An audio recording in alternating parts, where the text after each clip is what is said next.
guys, today I wanted to talk about the 12 steps, which is the 12 steps first developed by AA, I think, and I didn't really know anything about them or ever have anyone explain them to me or anything like that before I went to treatment last year. And they did do them there. They encouraged us to. They didn't really make us. But it was for eating disorder. They actually had like a booklet that was eating disorder specific. It was like, it had work page kind of sheets in it so you could work through the steps. And I've never really had a sponsor. I just started doing them when I was there. And then we would have groups where we would read them to each other and, talk about them and stuff. Anyway, I did not do it for eating disorder. I think when I first went, I was just bored one day and kind of looked through it and started maybe the first step. But then I kind of let that go, and I was really actually struggling with my self-harm at the time. So I think about halfway through my stay there, I looked through it and decided to really start doing it. And I was encouraged once because I kept missing or skipping this the 12-step groups where people would read them. And so I finally went to one and was really encouraged and inspired to do it for self-harm. So anyway, I started doing it, and it actually really helped change my mindset. I still struggle with the mindset and, what I felt then and how I feel now and stuff, but it really did change something then. I really finally had some motivation to stop doing it. I finally saw how destructive it was and how much it actually hurt me, because before that it was like, oh, I can do it. It's not gonna, kill me. It's not really hurting me. It makes me feel better, just in that moment.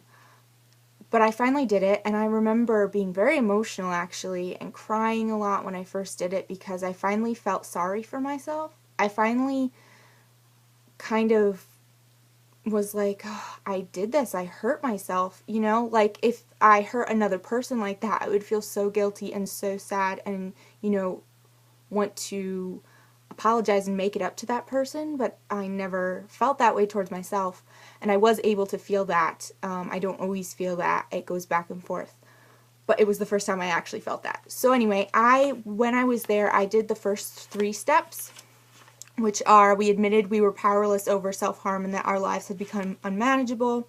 We came to believe that a power greater than ourselves could restore us to sanity, and made a decision to turn our will and our lives over to the care of God as we understood Him.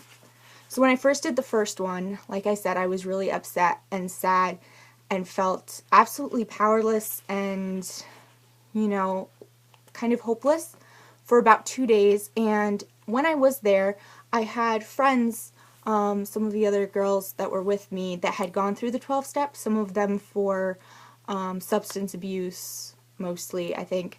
And I had one friend who really encouraged me to keep going with them, and she said that it would really help to do step 2, and I'm glad that I did. About 2 days later, I did step 2, and that really helped me. I am a Christian, so my higher power is God, and it really gave me a lot of hope. And yeah, so working through those while I was in treatment was good. Like I said, I only did the first 3, and then when I came home, I stopped doing them. I don't really go to any kind of meeting. Like, I don't go to AA or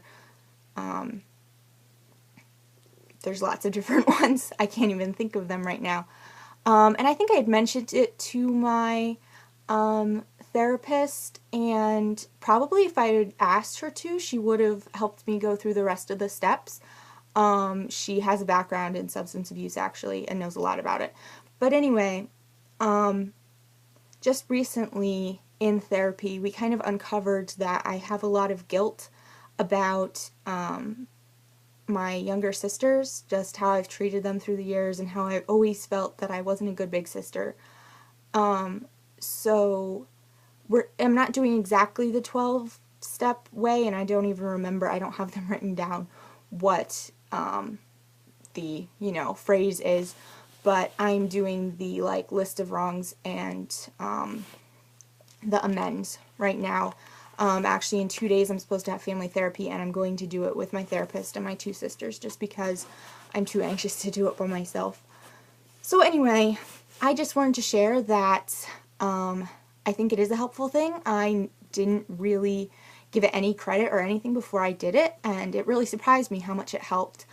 And like I said, you can do it for lots of different things. Like I said, I have done it for self-harm, and obviously it was developed for substance abuse. Eating disorder, I had a little trickier time with that. I do, because it is addictive, but it's a lot more tricky. Self-harm, you either self-harm or you don't.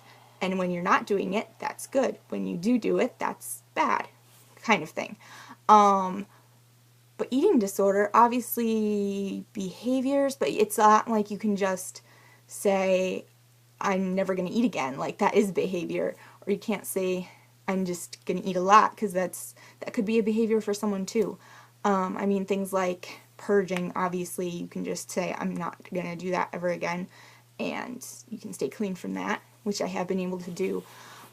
But anyway, I just wanted to share that it is a helpful thing. I would definitely encourage you to go to some kind of meeting, or ask your therapist about doing it, or find a sponsor or something, because it can really help. It can give you a different perspective on whatever behavior you're struggling with, and give you hope to recover. So yeah, that's kind of just shortly what I wanted to share here. And going to meetings and stuff, I think, would really be helpful, because you could find people that have been through it before and stuff like that, because that's really what I found helpful with some of the people that I met when I was in treatment.